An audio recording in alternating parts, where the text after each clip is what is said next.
Kanchipuram వకుడా silks నాణ్యత మా ప్రాధాన్యత. మదీనాగూడ, మియాపూర్, హైదరాబాద్ లో త్వరలో శుభారంభం.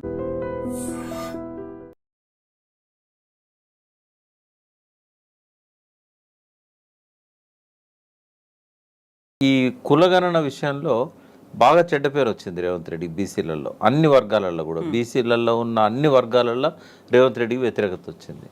మరి ఇదే సమయంలో మల్లన్న మీద కూడా ఈ పనిష్మెంట్ లాంటివి ఏమైనా ఇచ్చాడనుకో, ఇంకా అసలు కంప్లీట్గా బీసీస్ యాంటీ అయిపోతారు.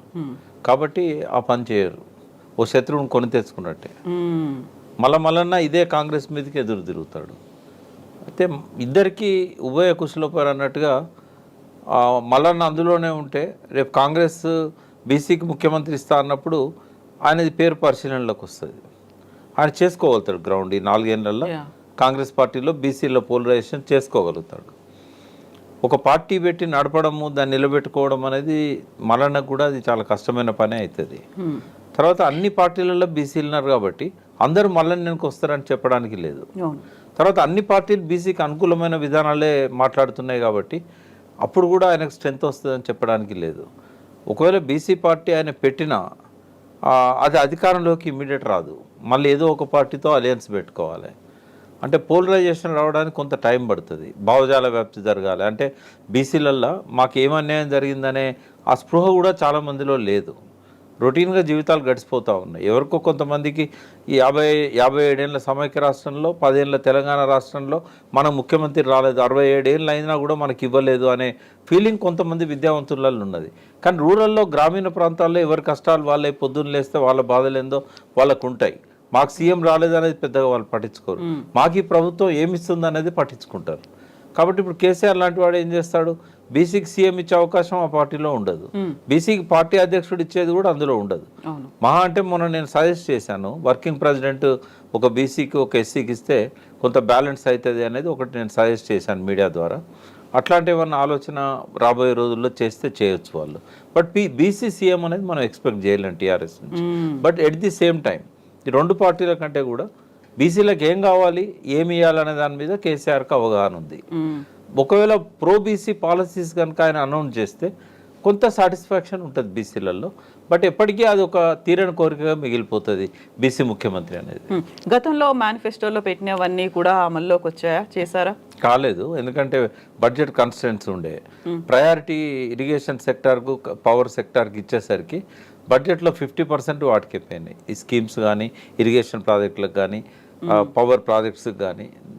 ఎందుకంటే కొన్ని ప్రాజెక్ట్స్ మనవి అనుమతులు లేవు. ఎందుకు అంటే వాటర్ అలొకేషన్ కృష్ణా ప్రాంతంలో ఉన్న ప్రాజెక్టులకు లేవు, కృష్ణా బేసిన్లో ఉన్నాయి.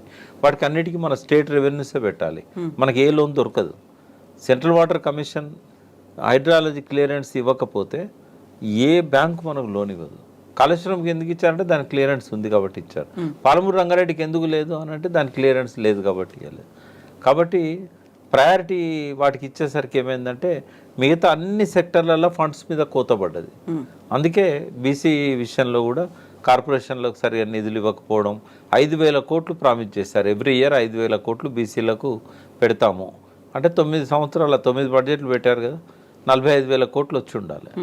బట్ మీరు ఎన్ని స్కీములలో బీసీలకు మేలు చేసినా కూడా అది కౌంట్లోకి రాదు. ఎంతమందికి లోన్లు ఇచ్చారు, ఎంతమందికి సబ్సిడీతో కూడిన లోన్లు ఇచ్చారనేదే ఉంటుంది. అది ఇప్పుడు 100 కోట్లు 1000 కోట్లు ఎంబీసీ కార్పొరేషన్ అన్నారు, కాలేదు అది. అట్లాగే బీసీ కార్పొరేషన్ కూడా చాలా సంవత్సరాలు అది యాక్టివిటీ లేదు. స్కాలర్షిప్స్ విషయంలో కూడా లిమిటెడ్గా ఇచ్చారు. కాబట్టి అదొక లోపం అయితే జరిగింది. దానికి బడ్జెట్ కాన్స్టెంట్స్ అనేటివి మేజర్గా ఉన్నాయని అనుకోవచ్చు. అయితే ప్రకాష్ గారు, గతంలో సమగ్ర కుటుంబ సర్వే చేయించింది కేసీఆర్ సర్కార్. ఆ సమయంలోనే దాదాపుగా 25 బీసీ కులాలని జాబితా నుంచి తొలగించారు. కాబట్టే ఈసారి రిలీజ్ అయినటువంటి కులగణన సర్వే ఫలితాల్లో బీసీల లెక్క తప్పింది. అందులో 22 నుంచి 25 లక్షల మంది లెక్క కనిపించట్లేదంటే గతంలోనే కేసీఆర్ వాటిని తప్పించారు కాబట్టి ఈసారి కనిపించట్లేదు అనేటువంటి ఒక లాజిక్ వినిపిస్తుంది. నిజమే అంటారా? తర్వాత బీసీ కమిషన్ వేశారు కదా, వేసినప్పుడు అవన్నీ కరెక్షన్స్ అయినట్టున్నాయి. అయితే ఇక్కడ ఏంటంటే జనాభాతో కంపేర్ చేసినప్పుడు రేవంత్ రెడ్డి గారు చెప్పే లెక్క నిలబడట్లేదు. కనీసం కేసీఆర్ గారు చేసిన సర్వేతో కంపేర్ చేసినా కూడా అది కొంత కర్ఫ్యూ వాతావరణాన్ని తీసుకొచ్చి చాలా రోజుల ముందు నుంచే ఆ పర్టికులర్ డే నాడు ఎవరింట్లో వాళ్ళు ఉండాలి, ఆ రోజు బస్సులు ఉండవు, ఆ రోజు ఏముండవు అని చెప్పి ముందు చాలా రోజుల నుంచి ప్రచారం చేశారు. ఒకటే రోజులో సర్వే పూర్తి చేశారు, అందరినీ దానికి తగ్గ యంత్రాంగాన్ని ఏర్పాటు చేసి.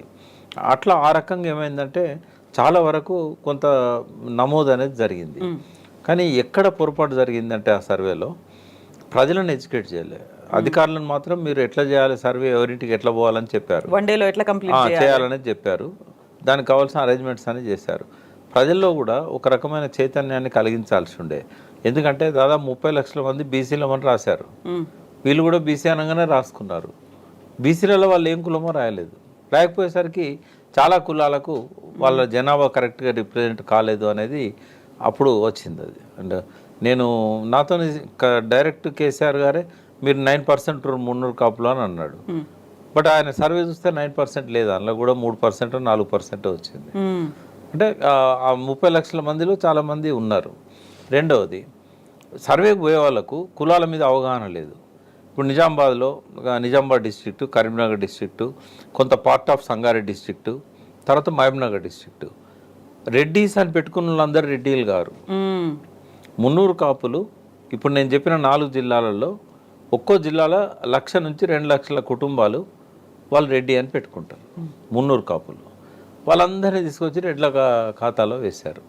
ఇప్పటి సర్వే అయితే 100% రెడ్లు అన్న ప్రతి ఒక్కరిని రెడ్డి కోటాలో వేశారు. కాదు, తప్పది. రెడ్లు అంత పర్సంటేజ్ లేరు. 16 లక్షల కుటుంబాలు లేవు రెడ్లై, 16 లక్షల ఓటర్స్. అయితే ఇవన్నీ కూడా తప్పుడు లెక్కలు అని చెప్పడానికి మీ ముందు ఒకటే నేను ఆధారం చూపెడతా. మొన్న జనవరి 5 రోజు ఈ సర్వే అయిపోయినాక, డిసెంబర్లో సర్వే అయిపోయింది.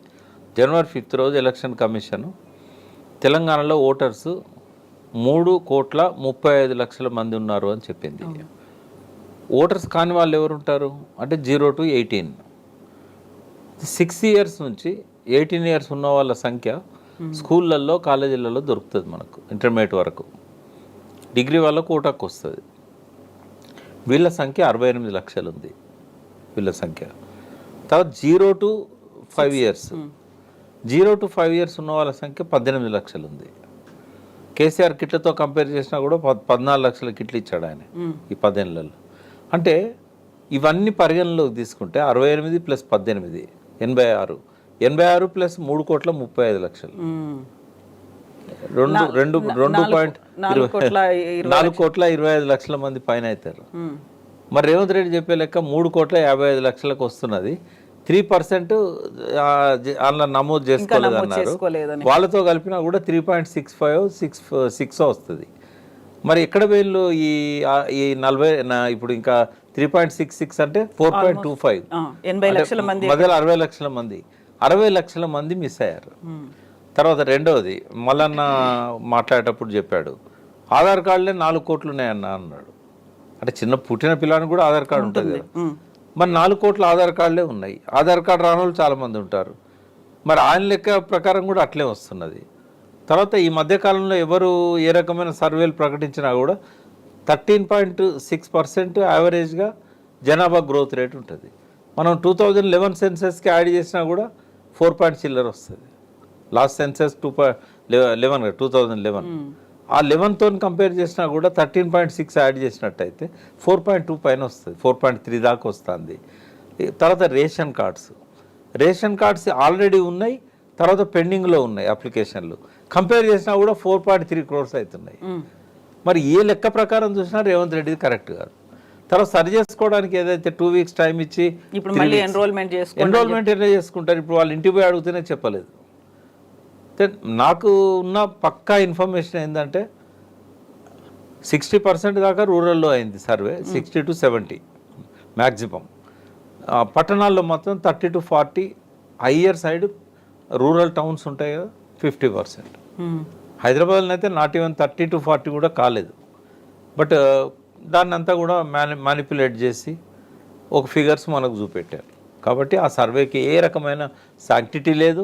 సమయం ఇచ్చినా కూడా ఎవరు పోయి అప్లికేషన్ ఎన్రోల్ చేసుకోరు. 75 వివరాలు అడిగితే ఎవరు చెప్తారు? అంత ఓపికగా ఎన్రోల్ చేసే వాళ్ళకు కూడా హడావిడిగా క్లోజ్ చేసుకొని పోవాలని ఉంటుంది. కాబట్టి ఇవన్నీ కూడా ఏంటంటే శాస్త్రీయంగా లేవు. కేసీఆర్ సర్వే శాస్త్రీయంగా ఉందంటే నేను దాన్ని కూడా 100% ఒప్పుకోను. ప్రజల లోపల ఆ చైతన్యం ఇయ్యలే కాబట్టి వీళ్ళు ఏదో అడిగారు, వాళ్ళు ఏదో చెప్పారు. పోయి సర్వే చేసింది మాత్రం తప్పుపట్టలేము. కానీ నమోదైన వివరాల్లో 30 లక్షల మంది బీసీ అని రాశారంటే అది కూడా కరెక్ట్ సర్వే కాదు. కాబట్టి ఒకవేళ సెన్సస్ ప్రకారంగా కనుక కేంద్ర ప్రభుత్వం ఇప్పుడు 2026లో సెన్సస్ వాళ్ళు చేయలే కాబట్టి చేస్తామని అంటున్నారు. కులగణన అందులో పెట్టినట్టయితేనే న్యాయం జరుగుతుంది.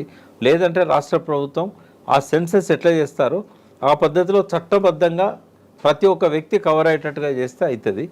లాస్ట్ ఆప్షన్ ఏంటంటే మొన్న మేము అనుకున్నాము, మున్నూరు కాపుల మీటింగ్ ఒకటి అయింది. బండి సంజయ్ దగ్గర నుంచి అన్ని పార్టీల వాళ్ళు, తీర్మాన్ మల్లన్న, తర్వాత రవిచంద్ర గారు, గంగుల కమలాకర్ గారు, జోగు రామన్న, అంటే అన్ని కమ్యూనిటీస్లో ఉన్న మున్నూరు కాపులలో అన్ని పార్టీలలో ఉన్న వాళ్ళందరూ కూడా వచ్చి మీటింగ్ పెట్టుకున్నారు. అప్పుడు ఒక ప్రతిపాదన ఏమొచ్చిందంటే ఈ కనీసం 5 ప్రధాన కులాలు ఏవైతే బీసీలలో ఉన్నాయో, ఇప్పుడు కుర్మా యాదవ్ కావచ్చు, గౌడ్స్, పద్మశాలీసు, ముదిరాజు, మున్నూరు కాపు, ఒక కమిటీ వేసుకొని ప్రతి మండలంలో కూడా ఆ కమిటీకి ఒక కింది సబ్ కమిటీ వేసి ప్రతి ఊర్లో మనమే సర్వే చేద్దాం. సరే ప్రభుత్వం ఒప్పుకోకపోవచ్చు, కానీ యాక్చువల్ రిపోర్ట్ వాలంటరీగా మనమే చేద్దాం. ఎందుకంటే ప్రతి ఊర్లో కార్యకర్తలు ఉన్నారు, అన్ఎంప్లాయిడ్ యూత్ ఉన్నారు. ప్రతి మండలంలో ఒక చిన్న కమిటీ వేసి బాధ్యత ఇచ్చినట్టయితే ఆ మండలం అంతా వాళ్ళు చేసుకోగలుగుతారు. ఒక ఆలోచన అది మేము పెట్టాము. బహుశా అది కనుక కార్యరూపం దాల్చినట్టయితే కనీసం బీసీలలో క్లారిటీ వస్తుంది. అప్పుడు ప్రభుత్వం ఎన్ని చెప్పినా కూడా బీసీల నంబర్, ఆధార్ కార్డులతో సహా వాళ్ళని ఎన్రోల్ చేయాలనేది, ఏ కులానికి ఎవరెవరు వాళ్ళ ఆధార్ కార్డు నంబర్ ఏంటి. ఇప్పుడు సరికొత్తగా బీసీ సీఎం అనగానే అందరూ కాంగ్రెస్ పార్టీ వైపు ర్యాలీ అవుతారనా, లేకపోతే ఇప్పుడు బీసీల రాజకీయ పార్టీ రాబోతుంది దానికి చెక్ పెట్టడానికి? పార్టీ కోసం అయితే ఏర్పాట్లు జరుగుతున్నాయి. బట్ ఎప్పుడైతే కాంగ్రెస్లో మేము బీసీ ముఖ్యమంత్రి మేము ఇస్తాము అని అంటే తీర్మాన్ మల్లన్న కొద్దిగా అటువైపు మొగ్గు చూపే అవకాశం ఉంది. ఇప్పటివరకు ఏంటంటే కొంత ఆయన ఒకవేళ వాళ్ళు తనను భరించలేకపోవచ్చు, బయటికి పంపిస్తే కనుక పార్టీ పెట్టుకోవాలనే ఆలోచనలో ఉన్నట్టుగా నాకు తెలుసు. మరి ఆయన పార్టీ పెట్టడానికి ముందుకు వస్తాడా, లేకుంటే కాంగ్రెస్లో బీసీ సీఎం కోసం ప్రయత్నం చేస్తాడని చూడాల్సి ఉంది. బీజేపీలో కూడా అందులో ఉన్నవాళ్ళు, ఆర్ఎస్ఎస్ బ్యాక్గ్రౌండ్ ఉన్నవాళ్ళు ప్రధానంగా ముందున్నారు.